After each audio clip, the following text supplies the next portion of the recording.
오늘 하나님의 말씀은 진정한 권위를 회복하라. 진정한 권위를 회복하라. 라는 말씀으로 여러분과 은혜를 나누기를 원합니다. 영국의 제2차 세계대전이 발발하자 많은 국민들은 엄청난 혼란과 절망 속에 빠져들었다고 합니다. 예측할 수 없는 불확실한 미래, 또 평화를 사랑했던 그들의 원초적인 욕구가 도전에 직면했기 때문입니다. 일순간의 전쟁의 공포로 웅성되기 시작했고 어찌할 바를 몰라 우왕좌왕하고 있을 모든 현상들이 곳곳에서 일어났습니다. 그런데 영국 국민들의 귀를 잡았던 두 사람의 연설이 라디오를 통해서 울려 퍼지기 시작했습니다. 이 연설을 청취한 국민들은 그 다음 날 무엇인가 홀린 듯이 데모를 하듯이 같은 시각에 일제히 교회의 종소리를 울리게 했습니다. 그리고 종소리를 들은 국민들 대부분이 교회로 나가 하나님께 예배하고 이 예배를 통해서 혼란이 종식되는 놀라운 역사가 일어났습니다. 전쟁에 대한 새로운 용기를 갖게 됐고 하나님이 승리하게 하시겠다는 소망을 붙잡은 것입니다. 이렇게 진정한 권위를 가지고 국민들을 압도하는 엄청난 영향력을 행사할 수 있었던 두 사람이 바로 윌리엄 템플 목사님 주교이고 윈스턴 처칠 수상이었습니다. 이 혼란 과정에 영국의 여왕은 어떻게 하면 이 국민들을 다시 평화와 하나님의 소망을 붙잡게 할까 고민하던 중에 이 두 사람에게 국민들에게 평안을 되찾을 수 있는 용기의 연설을 해달라고 의뢰했던 것입니다. 그런데 이 두 사람이 서로 입을 맞춘 듯 연설 마지막에 두 사람 다 이렇게 장식한 것입니다. 여러분, 지금이야말로 우리가 하나님을 바라볼 때입니다. 우리 모두 경건히 무릎 꿇고 하나님을 바라봅시다. 두 사람은 이 세상의 모든 권위는 하나님께 있음을 선포한 것입니다. 그리고 이 선포를 통해서 영국은 다시 소망을 갖는 나라가 되었다는 것입니다. 지금도 마찬가지 아닙니까? 혼돈의 세상을 살고 있습니다. 어지러운 세상, 이 어지러운 세상을 잠재우고 새로운 희망을 가질 수 있는 것은 오직 진정한 권위밖에 없습니다. 그런데 이 권위는 사람들이 만들어내는 것도 아닙니다. 총칼이나 권력으로 이룰 수 있는 것도 아닙니다. 진정한 권위는 하나님께서 주시는 것입니다. 하나님께서 주시는 진정한 권위는 성경에서 예수 그리스도라 이렇게 얘기합니다. 예수 그리스도의 권위는 모든 사람을 죽음과 절망으로부터 살려내고 새로운 희망을 갖게 하고 미래를 향해 달려가게 하는 것입니다. 여러분이 너무나 잘 아는 영국의 의사 출신 복음주의 설교자 마틴 로이드 존스가 그의 책 중에 권위라고 하는 책을 썼습니다. 이 책에서 이 저자는 잃어버린 권위를 되찾으라. 하나님의 진리는 반드시 회복되어야 한다라고 이 책을 쓴 것입니다. 그리고 지금 교회가 이 진정한 권위를 잃어버리고 있다라고 충고합니다. 예수 그리스도의 구세주 되심에 의심을 받게 되고 성경이 하나님의 말씀이란 사실에 의심을 품게 되고 성령의 사역보다는 인간의 방법을 찾는 시대, 하나님의 참된 권위를 찾는 것만이 교회가 부흥하고 참된 사회가 만들어질 수 있다고 얘기하는 것입니다. 그는 책에서 이렇게 얘기합니다. 지금의 시대는 절대적 진리란 없고 오로지 상대적인 것만이 존중받는 포스트 모던 시대이다. 우리는 이제 기독교 진리를 절대적으로 부인하기보다 이것도 옳고 저것도 옳다, 저것도 틀리지 않다, 둘 다 옳을 수도 있다라는 많은 주장을 퍼뜨리고 있다. 포스트 모던 시대는 진리에 도달하는 그는 여러 길이 있다. 그러므로 그 모든 방법을 다 받아들여야 한다라고 말한다. 그러나 시대는 변해도 결코 변하지 않은 진리, 그것은 오직 구세주이신 예수 그리스도, 그리고 하나님의 말씀인 성경, 성도 안에서 내주하셔서 역사를 이루어 가시는 성령의 권위를 선포해야 된다. 궁극적이고 최종적인 권위는 그리스도와 성경과 성령을 주장해야 된다. 그렇게 할 때 세상은 다시 일어설 수 있다. 그런데 지금 교회는 밑바닥까지 떨어졌다. 권위도 없고 능력도 가지도 못하고 사람들은 절망하고 있고 모든 것은 끝나버린 것 같다. 그러나 낙담하거나 절망할 것이 아니라 이제 권위를 회복해야 된다. 그리스도의 권위, 성경의 권위, 성령의 권위를 회복해야 진정한 부흥이 찾아올 것이다 라고 이 책은 이야기하고 있습니다. 참 이 책을 보면서 여러 가지 생각이 들었습니다. 이 시대에 가장 중요한 게 진정한 권위인 것입니다. 권위가 뭡니까? 국어사전을 찾아봤더니 남을 지휘하거나 통솔하여 따르게 하는 힘이라고 기록되어 있고, 네이버 지식사전에는 어느 개인, 조직 또는 제도 속에서 인정되는 영향력, 그것을 권위라고 정의하고 있습니다.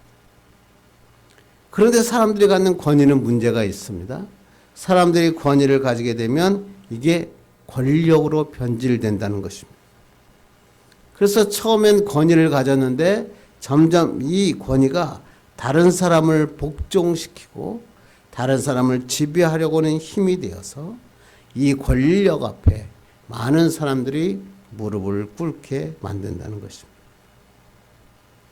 그러나 이 세상을 만드시고 역사를 이끌어 가시는 하나님의 권위는 이러한 권력이 아닙니다. 강압적인 힘이 아닙니다. 성경에서 권위라는 말은 엑스시아라는 말인데 행동하고 결정할 수 있는 권한 또는 힘, 즉 이 세상을 만드시고 역사를 이끌어 가시는 하나님의 파워, 이것을 성경에서는 권위라고 얘기합니다.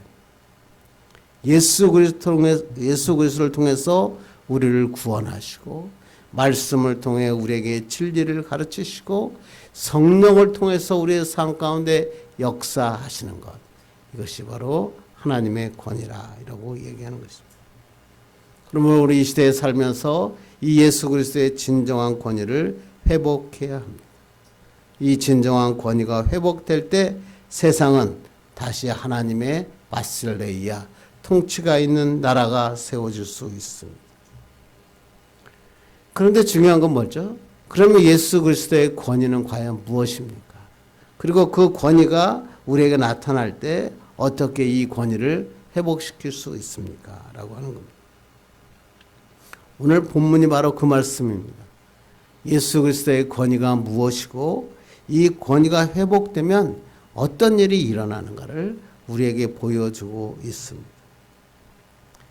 우리 본문은 지난주에 살펴본 것처럼 갈릴리 해변에서 예수님께서 제자들을 부르신 다음에 예수님께서 안식일을 맞이하여 가버나움에서 회당에서 가르치시고 귀신을 쫓아내시고 병자들을 치료하신 놀라운 사건들이 기록되어 있습니다.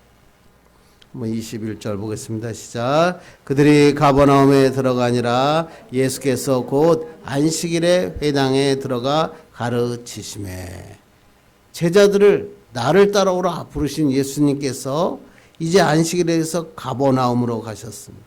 가버나움은 나훔의 동네라는 뜻이고 갈릴리 서북쪽에 위치한 도시고 애국과 메소포타미아를 연결하는 중요한 도로가 지나가서 이게 경제적으로 매우 중요한 위치가 있고 세관들이 여기에 자리를 잡았고 레위 세례를 이곳에서 예수님이 부르신 곳, 그것이 가버나움입니다.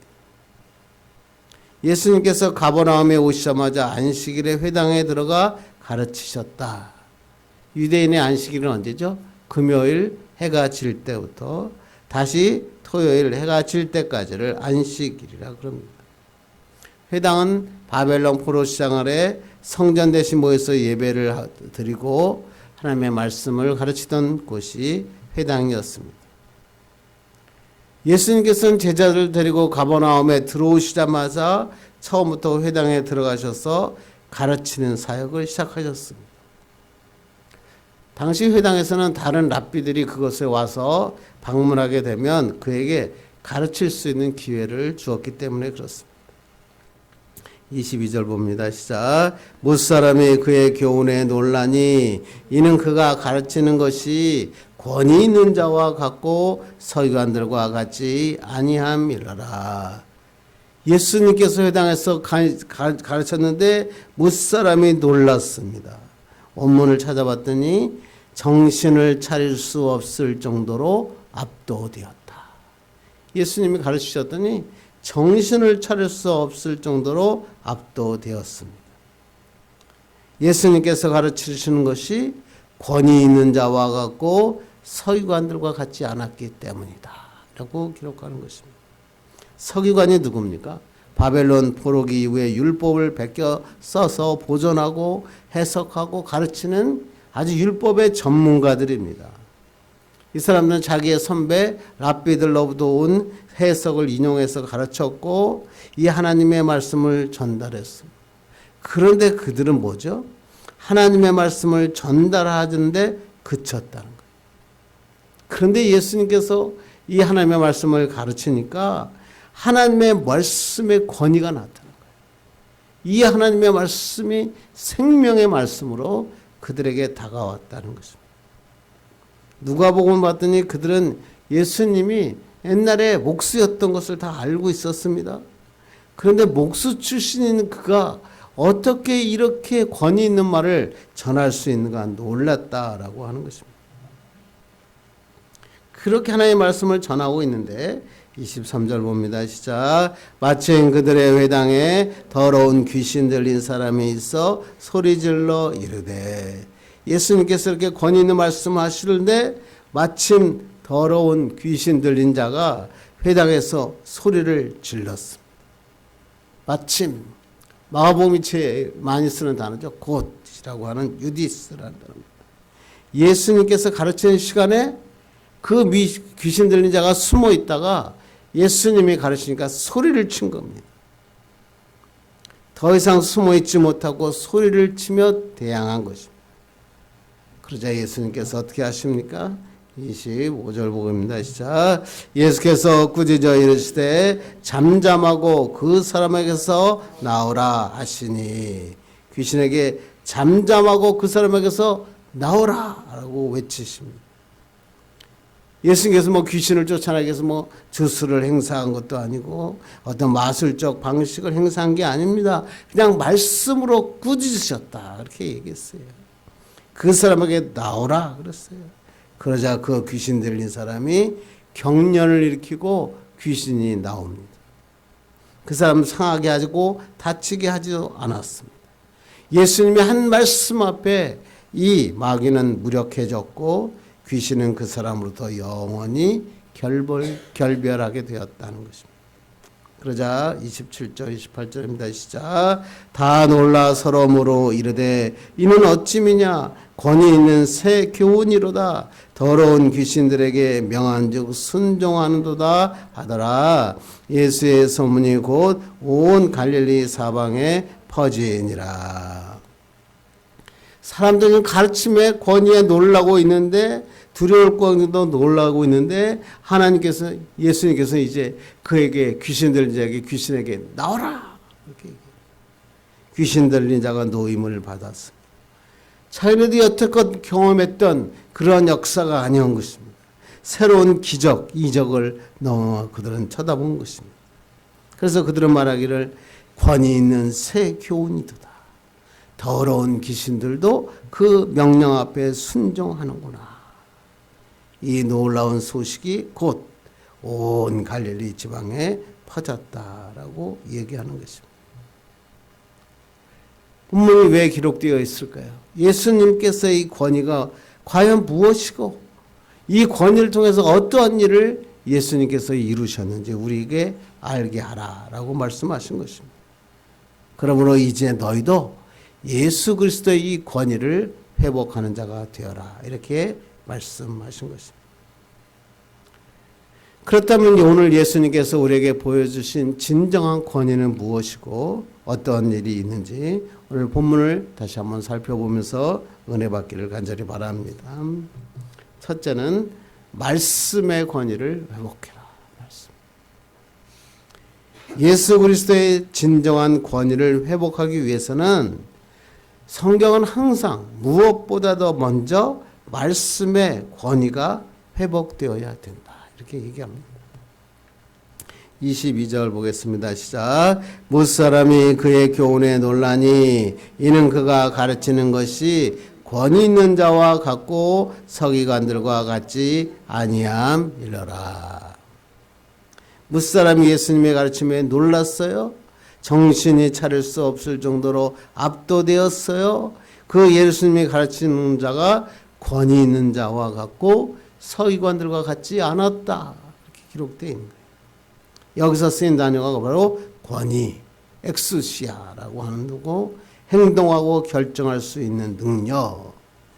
옛날 개혁 성경에서는 이것을 권세 있는 자다라고 번역을 했습니다. 이렇게 말씀에 권위가 있는 것은 예수님이 하나님의 말씀을 전했기 때문에. 그게 어디에 적혀 있죠?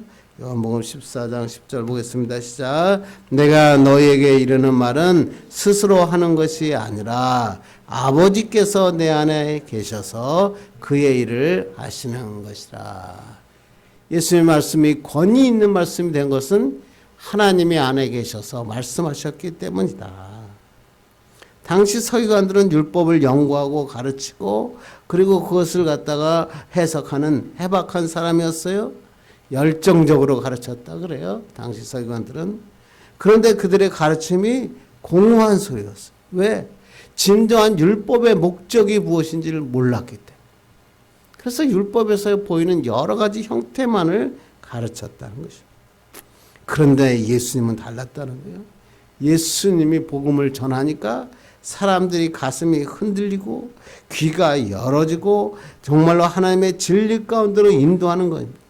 그들의 마음의 생각이 바뀌어지는 거예요. 새로운 삶에 대한 결단이 일어났어요. 이것을 말씀의 권위라, 이렇게 얘기합니다. 그렇습니다. 예수님께서 전하신 말씀의 권위는 사람들로 하여금 하나님의 말씀을 진리로 받아들이게 하고 예수 그리스도를 구세주로 인정하고 하나님의 자녀가 되는 놀라운 변화가 그곳에 일어났다는 것입니다. 이 말씀의 권위가 우리의 삶에 임하면 어떻게 될까? 절망하던 자가 희망을 얻고 정말로 하나님의 슬퍼하던 자가 기뻐하게 되고 두려움과 걱정, 근심이 사라지고 평안 마음을 사로잡게 되는 놀라운 역사가 일어나는 것입니다. 그리고 요한복음엔 이 말씀을 이렇게 얘기합니다. 시작. 오직 이것을 기록함은 너희로 예수께서 하나님의 아들 그리스도이심을 믿게 하려 하며 또 너희로 믿고 그 이름을 힘입어 생명을 얻게 하려 함이니라. 성경 말씀, 하나님의 말씀, 성경을 기록한 이유가 뭐라고요? 예수 그리스도를 믿게 하고 너희도 믿어 생명을 얻게 하려 함이라. 예수 그리스도 말씀의 권위는 믿음을 얻게 하는 거예요. 이 믿음을 가지게 되면 생명을 얻게 된다. 그러니까 그리스도에게 가장 중요한 건 뭐예요? 믿음 아니에요. 믿음은 말씀의 권위에서 나타난다. 그러면서 우리가 이 세상을 살 때 이 말씀의 권위가 회복되어야 된다라고 하는 겁니다.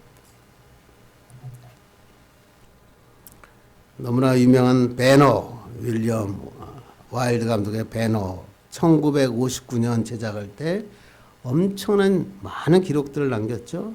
천문학적인 약 1,500만 불의 제작비가 들었고 영화가 나오는데 10년이라는 시간이 걸렸고 출연한 사람의 수만 10만 명이 넘는 엄청난 대작입니다. 아카데미상에서 무려 11개 부분을 수상했고 바다에서 격전, 전차 추적 장면, 영화세에서 길이 빛나는 명장면. 그래서 아마 배너를 안 본 사람은 거의 없을 것입니다. 이 영화의 원작자는 남북전쟁의 영웅이고 터키 대사를 지낸 바 있는 루 월레스라고 하는 사람입니다. 유명한 장군이었어요. 그리고 문학에도 소질이 있었어요. 이 월레스는 어느 날 그의 무신론자 친구인 로버트 잉커솔과 함께 기독교의 신화를 영원히 없애자라고 그 책을 쓰기로 결정합니다. 그래서 예수 그리스도의 굴레로부터 온 인류를 해방시켜야 된다. 그래서 예수 그리스도가 전한 이 모든 복음은 허구이다라는 것을 증명하기로 합니다.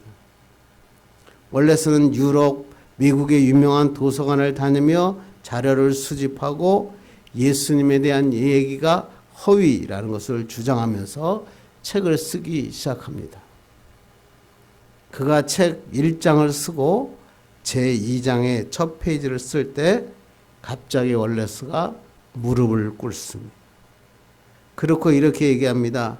당신은 나의 왕이시고 당신은 나의 하나님이십니다. 부르짖습니다. 성경을 읽는 중에 예수 그리스도의 말씀의 권위를 받아들인 것입니다. 예수를 구주로 고백하지 않을 수 없었다는 것입니다.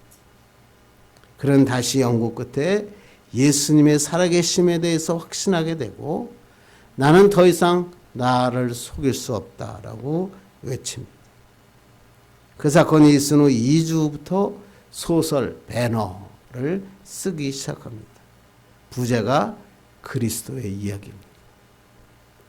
이 소설은 1880년 출판되고 200만 부나 팔리는 베스트셀러가 되었고 영화로 만들어졌고 영국어로 만들어졌고 인기를 끌었습니다.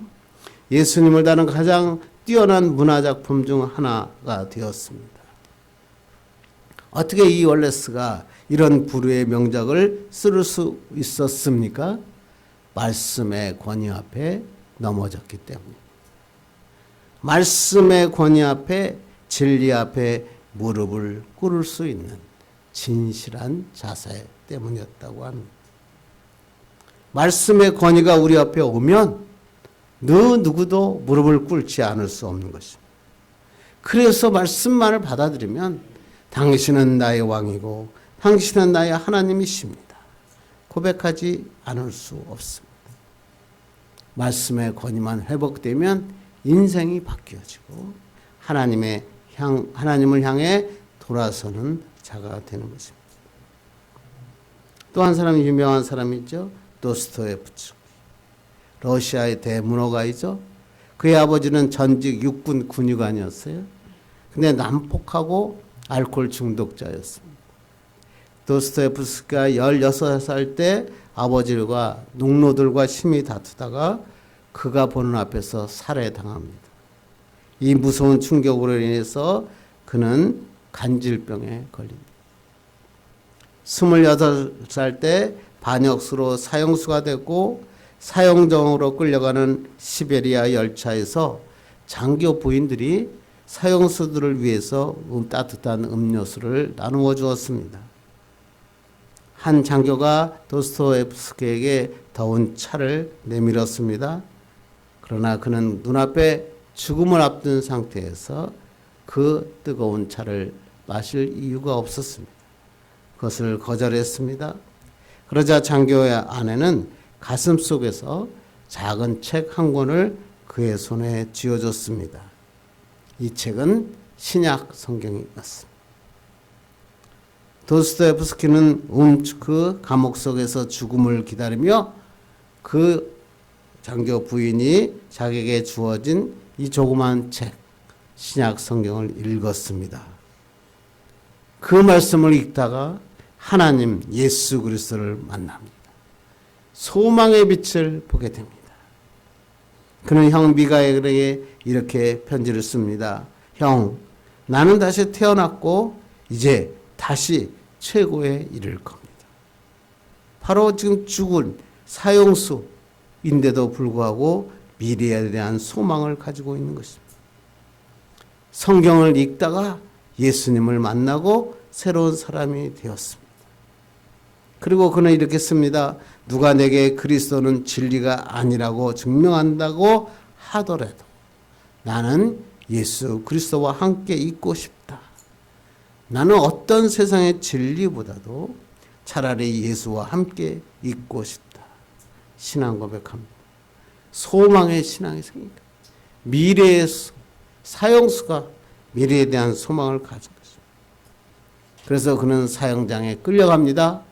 총살 2분 전에 황제의 사면령이 떨어집니다. 기적적으로 살아납니다. 그리고 그는 도스토옙스키는 엄청나게 많은 하나님의 작품을 써내려간 것입니다. 이 많은 작품을 통해서 하나님을 전하는 정말로 하나님의 귀한 자가 되었다. 여러분 이 도스토옙스키가 쓴 책 한 번 안 읽어본 사람이 없을 거죠. 말씀의 진정한 권위는 예수 그리스도를 나의 구주로 삼는 것입니다. 예수 그리스도를 나의 구주로 삼으면 소망이 생기는 거예요. 제2의 인생이 시작되는 거예요. 세상에서 맛볼 수 없는 기쁨, 평안, 위로를 누리게 됩니다. 하나님의 아들로 살게 하는 능력을 체험하는 것입니다. 이 세상을 살 때 우리는 이 말씀의 권위를 회복해야 합니다. 세상의 화려한 지식, 성공학, 그것이 우리를 변화시킬 것 같습니까? 그렇지 않습니다. 말씀만이 우리를 흑암 가운데서 정말로 빛을 보게 하시고 소망을 가지고 나아가게 합니다. 교회가 이 말씀의 권위를 회복해야 합니다. 교회가 세상적인 권위와 세상적인 지식을 전하는 것이 되어서는 안 됩니다. 말씀의 권위가 회복될 때 하나님의 나라로 만들 수 있는 것입니다. 우리는 이 말씀의 권위를 붙잡고 살아야 합니다. 하나님을 인정하십시다. 하나님의 말씀을 묵상합시다. 순종합시다. 하나님의 기적을 경험하게 될 것입니다. 두 번째는 뭐냐면 성령의 권위를 회복하라. 예수 그리스도의 진정한 권위를 회복하기 위해서는 먼저 말씀의 권위가 회복되어야 할 뿐만 아니라 성령의 권위가 회복되어야 합니다. 23절 보겠습니다. 시작. 마침 그들의 회당에 더러운 귀신 들린 사람이 있어 소리질러 이르되. 예수님께서 이렇게 권위 있는 말씀을 전하시자 마침 더러운 귀신 들린 사람이 회당에서 소리를 질렀습니다. 저는 이 말씀이 굉장히 가슴에 와닿았어요. 예수님께서 가르치는 그 시간에 그 귀신 들린 자가 숨어 있었다는 겁니다. 예수님의 말씀이 선포되자 소리를 질렀어요. 이건 무서운 사건입니다, 사실은.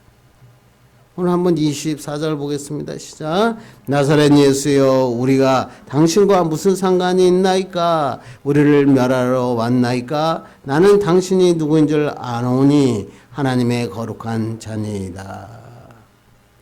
귀신이 숨어 있다가 예수님이 복음을 전하니까 나사렛 예수여, 우리가 당신과 무슨 상관이 있나이까 외쳤습니다. 귀신은 항상 이렇게 나타나는 거예요. 먼저 진정한 권위가 없었다면, 만약 예수 그리스도께서 진정한 권위를 갖고 없었다면 이 귀신이 갑자기 나타나는 것 앞에 창피를 당할 수밖에 없어요. 복음을 전한다고 앞에 섰는데 귀신이 나타나서 소리를 지르면 권위가 없는 자는 거기에서 창피를 당하고 도망갈 수밖에 없었습니다. 그리고 이 귀신은 이렇게 외칩니다. 나사렛 예수여, 나는 당신이 누구인 줄 아노니 하나님의 거룩한 자니이다. 뭐예요? 당신이 예수님이 바로 하나님의 아들이시고 메시아이십니다. 선포합니다. 아무도 몰라요. 예수님이 누구인지 아무도 모르는데 귀신은 정확하게 꿰뚫어 본 것입니다. 예수님이 어떤 분인지 알았기 때문에 예수님과 상관 맺기를 싫어하니까 떠나가잖아요. 왜? 성경에 예수님은 마귀를 멸하기 위해 이 세상에 오셨다고 기록하고 있기 때문에 그렇습니다. 그러자 25절 봅니다. 시작. 예수께서 굳이 이르시되 잠잠하고 그 사람에게서 나오라 하시니 더러운 귀신이 그 사람에게 경련을 일으키고 큰 소리를 지르며 나오는지라. 예수님께서 뭐라요? 잠잠하고 그 사람에게서 나오라 꾸짖으셨어요. 그러자 더러운 귀신이 경련을 일으키게 하고 큰 소리로 지르며 나왔다. 이게 뭐예요? 성령의 권위예요. 성령의 역사. 이 세상뿐만 아니라 영적 세계에서도 권위를 예수님은 가지고 계셨다라고 하는 것입니다. 귀신을 내어쫓고 진멸하는 영적 권위가 예수 그리스도에게 있으셨다는 것입니다. 오늘도 마찬가지입니다. 귀신은 역사하고 있죠. 사람 속에 들어가서 그의 마음을 흔들어 놓고 영혼을 파멸시킵니다. 특히 하나님의 백성들을 파멸시키기 위해서 호시탐탐 누립니다. 사람의 심령 속에 들어가 꼼짝 못하게 합니다. 그리고 노예로 부립니다. 교회 공동체 안에 들어갑니다. 교회 공동체의 말씀이 전해지는 곳에 이 악한 마귀들이 숨어 있는 것입니다. 또아리를 틀고 앉아 있는 것입니다. 말씀의 역사를 방해하는 겁니다. 말씀을 전할 때 그게 무슨 말이냐라고 외치는 것입니다. 주님의 교회를 분열시키고 무너뜨리려고 합니다. 많은 사람들이 이런 말을 하면 이렇게 얘기합니다. 아니 오늘 같은 과학 문명 시대에 어떻게 귀신이 어디 있느냐. 여러분은 어떻게 생각하십니까? 성경은 귀신은 반드시 있다. 그렇게 기록하고 있죠. C.S. 루이스 유명한 연구의 석학이죠. 그는 말하기를 현대 지성인은 두 가지 오해를 하고 있다라고 얘기합니다. 하나는 귀신을 지나치게 두려워하는 사람들이고 또 다른 하나는 귀신의 존재 자체를 부인하는 것이다 라고 말합니다. 루이스는 말하기를 사탄이 존재한다는 사실을 인정하되 그 존재를 지나치게 무서워하는 것, 그건 대단히 위험하다. 또 반대로 존재한다는 사실을 아예 인정하지 않고 무시하는 것도 위험하다는 것입니다. 왜? 하나님을 대적하고 인간을 불행하게 만드는 악한 영, 사탄과 귀신은 반드시 존재하고 있고 이 사탄은 어떤 경우이든 간에 두 사람들의 마음을 조정해서 사람들을 이용해서 자기의 그 도구로 사용한다는 것입니다. 그렇지 않습니까? 그런데 이제 우리들의 의문이 있죠. 귀신 들린 자와 정신병자는 비슷한 것 같은데 어떻게 다릅니까? 그래서 저희들도 항상 그렇죠. 성도 중에서 목사님 기도해 주십시오. 그럼 이 사람이 정신질환자인지 귀신 들린 자인지 우리가 알기가 참 어렵습니다. 그런데 정신질환자는 뭐예요? 원인이 정신질환은 여러 가지 현상들이 나타나요. 여러분 많이 아시죠? 그런데 귀신 들린 자는 자신의 의지가 아니라 귀신의 영향력으로 여러 가지 현상을 일으킵니다.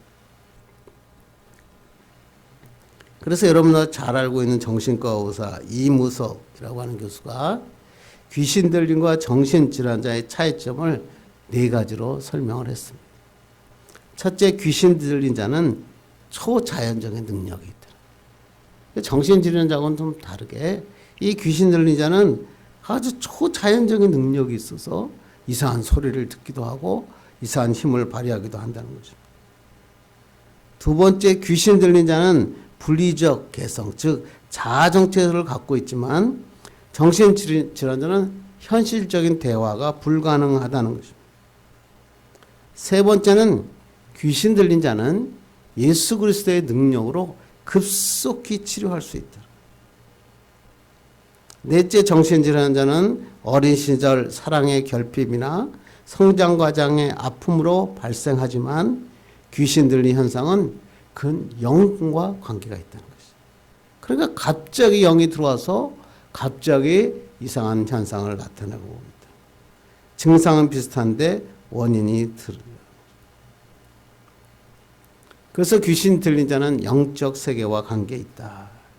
그래서 일반 정신질환자들은 어린 시절이래 그 시절 또 성장 과정에서 얻었던 상처를 통해서 생겨난 정신질환이기 때문에 그 사람을 잘 상담하고 이 사람이 어디서부터 이 원인이 왔는가 파악하고 그들에게 잘 그것을 이야기해 주면 정신질환자들은 어느 정도 치료가 가능하다는 것입니다. 그러나 귀신 들린 자는 이러한 원인이 없습니다. 어린 시절에 참 그런 상처 그런 게 아니라 귀신이 들어와서 역사하기 때문에 이 귀신 들린 자는 정신학자들이 치료할 수 있는 문제가 아니라는 것입니다.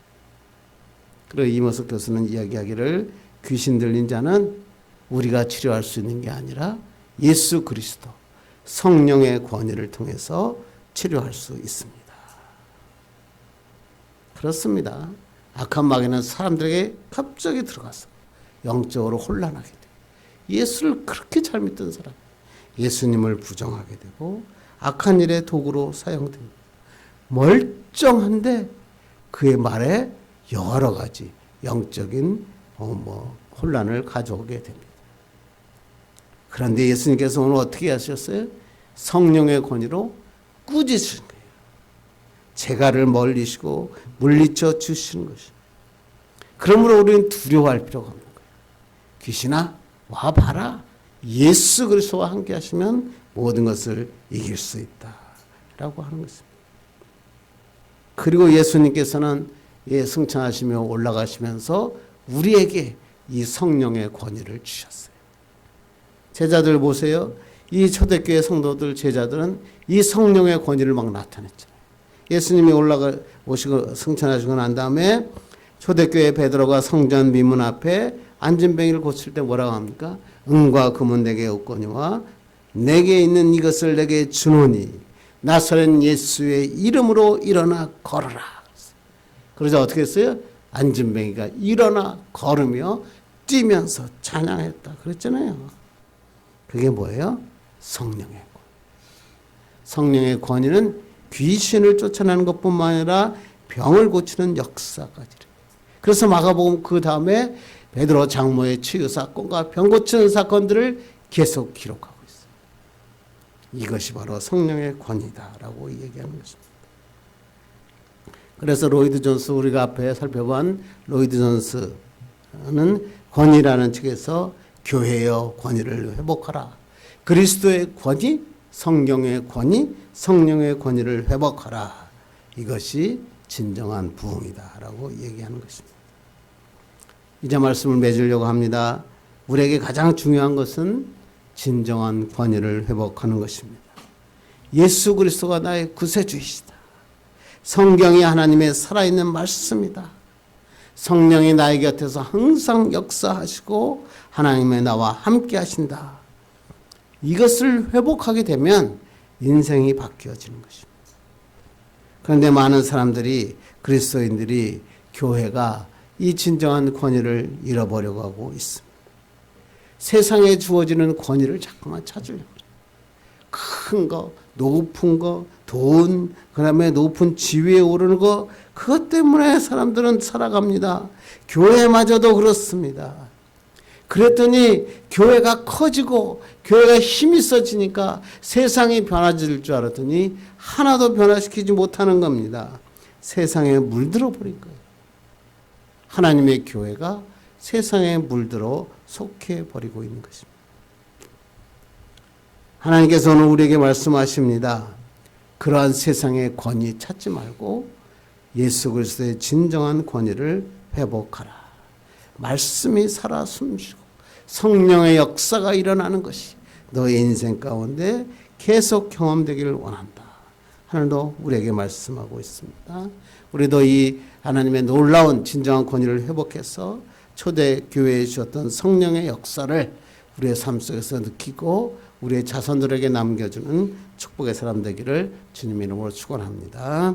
기도하겠습니다. 하나님 감사합니다.